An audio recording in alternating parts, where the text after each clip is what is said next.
Hey, how y'all doing? I'm kind of back. Hey, girl.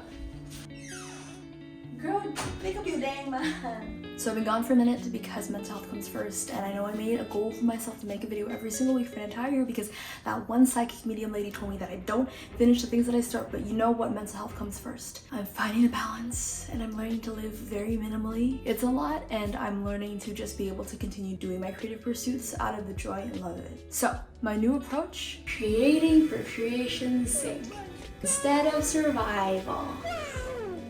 I predict this is going to be a good time for you. You're trying very hard, I see, to create something out of survival, but it's losing its spice, its flavor. You need to keep life spicy. You need to keep life spicy. Okay, that's kind of racist. So you need to stop creating out of needing to survive, out of making money. You need to create out of love. Do it for yourself. And then you will find great success.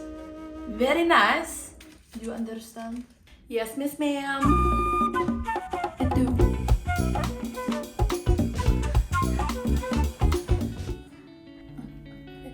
It's really easy to put people on pedestals because we see their level of success as something that we want for ourselves. We're not really mindful of all the work that it took for that person to get there.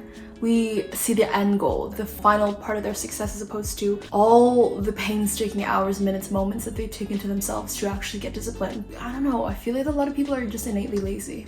What's worse for you? The guilt of spending so much time being comfortable and not doing anything towards the things that you want in life? Or the painstaking minutes and hours you have to take in order to actually achieve the next goal for yourself? A lot of human beings can create a lot of mental suffering within themselves, so depending on these two factors, one could be greater than or lesser for you, if not equal, actually. I'm teaching myself to be incredibly grateful for this process of learning how to maintain success, because if I didn't have this time for myself to understand what it's like to have a big workload, then I would get so easily overwhelmed in the future when I do achieve that level of success, because it's the mindset, baby. I know I'm gonna achieve it. It's not if, it's when. So why do we do what we do? Why do you do what you do? I had a friend back in Costa Rica that I met who was talking about how everything should be goal-oriented. Everything that you do in life should have a goal in mind. And I came back to Toronto with this mind space, really inspired, really motivated to actually achieve my goals. And I thought to myself, what do I want out of life? I wrote down short-term and long-term goals. So I wrote down my short-term and my long-term goals. My goals that I want to achieve in 1 year versus 5 years from now, if you have those. I wrote down my goals for the next year or 5 or 6 months, and I wrote down what I can do within my months leading up to that point to contribute to those goals. So if it was for me to become a muscle mother, that means that I'd have to go to the gym at least 2, 3 to 4 to 5 times a week. That means that I would have to eat at least 100 grams of protein every single day. And it's something that would bring me a lot of joy knowing that I'm healthy, but also achieving a certain, this is gonna sound vain, but a certain appearance that I want for myself. It makes me confident actually to feel good in my body. So that means that even if I don't want to go to the gym one day, I'm going to at least go for a little run or a jog or a light walk or stretch my body. I was doing anything and everything possible to achieve my goals, even if it was something so minute. Life is all about problems. It's just a matter of creating better ones for ourselves. I have no idea who said that. That wasn't me. I'm not gonna claim that as me. I'm just a messenger here. Maybe it was Tony Robbins, I'm not sure. I'm turning 25 years old in a month. And I know that's still pretty young, but it's still so crazy to think about how the years are kind of coming by faster and faster. Feels like I've already lived a bunch of lifetimes so far. Especially within this last year, I was thinking to myself, holy crap, that happened this year. My main priority in turning 25 is to establish all these foundations for myself, a solid structure, so that I know that my goals are being more and more achievable by the day. So the 3 goals that I have so far in my life is to do van life, travel across the West Coast, see the sights, see the mountains, go rock climbing, go bouldering, go freaking, what's that thing called again? Lead climbing? In nature, to live that on the road life. I have other goals, but basically that, have a home base in Toronto, and also to travel on a yearly basis, to have that become a yearly requirement for me, because I'm already feeling it. It's only been 5 months since I've been gone. I've been learning the importance of balance. I was trying to maintain a social life with my work, with everything else going on in my life, and that was just intangible. It's not physically possible, because by the end of this stint, this 3 or 2 week long stint of just doing that constantly, not getting enough sleep, I got the worst migraine. That was so debilitating. I couldn't do anything really that day. And it showed me that, your body fully will tell you before your brain does. Your body will be the first thing to tell you what's going on with you if you don't take the time to actually take care of yourself. And it showed me how important it is to take breaks. I put so much pressure on myself to be disciplined, to go towards my goals, that I didn't realize that life is happening as we speak. Does that make sense? It's kind of like, if I can't find the joy in my day-to-day life, then it won't happen instantaneously when I do achieve my goals and dreams. So I needed to find more balance within my everyday structure. It's funny because my girlfriend asked me this past week, what's your goal this week? And I told her to relax, because I've been going non-stop hammer mode. And it's funny because the moment that I gave myself a chance to breathe and relax and not work so hard, I was inspired to make a video. I kind of feel awkward doing it, but I've personally learned how to actually enjoy the process of creating, of working, of being productive.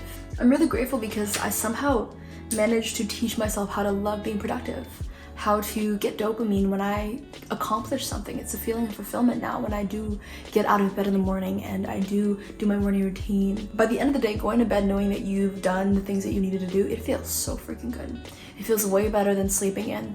It feels way better than loafing or procrastinating doing that project you want to do. For me, I'm getting chills even thinking about it. I'm getting turned on. I guess that process taught me how to feel naturally happy from the things that I was doing in my life, as opposed to using short-term gratification to feel a sense of fulfillment and joy in my life. And having had felt the difference between doing nothing for 2 years during the pandemic versus an entire year of going non-stop, of working really hard, of meditating, of doing yoga, feeling the long-term health benefits of it, it's like, it's a no-brainer. I have to do it. If I don't do it, I don't feel like myself. And so nowadays, I've learned to maintain a balance of working really, really hard, accomplishing the goals that I need to while maintaining my creative pursuits and efforts, but learning how to actually enjoy it. And in this last week, I've really felt out of balance. I've gotten really into my masculine of needing to be structured and do all the things while not really giving myself the space or time to just do nothing at all. I need more do nothing Sundays where I can just fully relax and be present with myself and allow the thoughts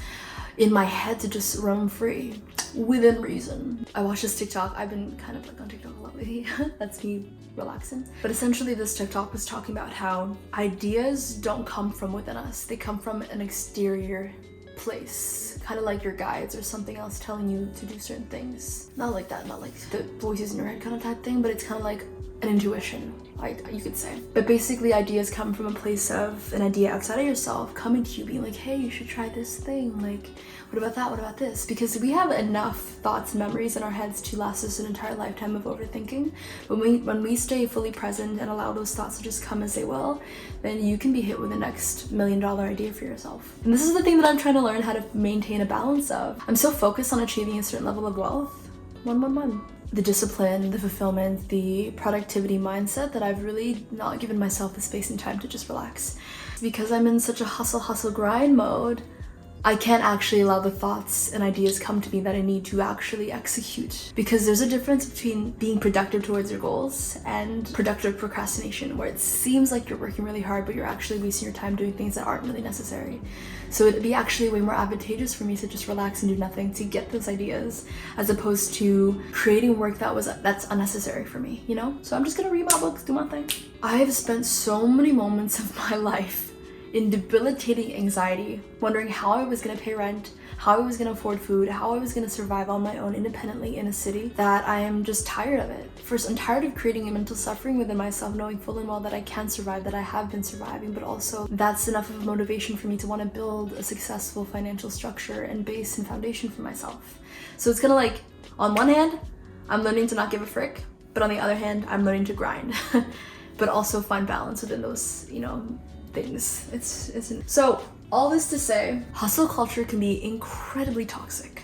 I have felt that pressure within myself to myself unnecessarily, because I feel like there is a finite amount of time for me to be able to achieve my goals, because some people who are younger than me are already getting hundreds of thousands of dollars a month, and it's crazy. It's fully possible, but at the same time, what will make me happy at the end of the day? What will make you happy at the end of the day? Does it really matter to you to be able to buy a freaking Lambo? No shame if it does, but at what cost? I feel like for me, my main priority in life is to travel and to create content that really sparks joy within me, to maybe inspire other people to do the same. And with that, I feel like everything should be motivated by what you love, first and foremost. And if that means grinding all the freaking time, all the long day to be able to achieve financial freedom, then yeah, hell yeah, that's what makes you happy. But I think that as human beings, we need to realize that something outside of ourselves is never gonna make us happy. It's a mindset. It really is something to be trained. As human beings, it's important for us to feel all the emotions. We're not gonna be happy all the time. So I'm holding a lot of space for myself and recognizing that I'm not gonna be this stoked about life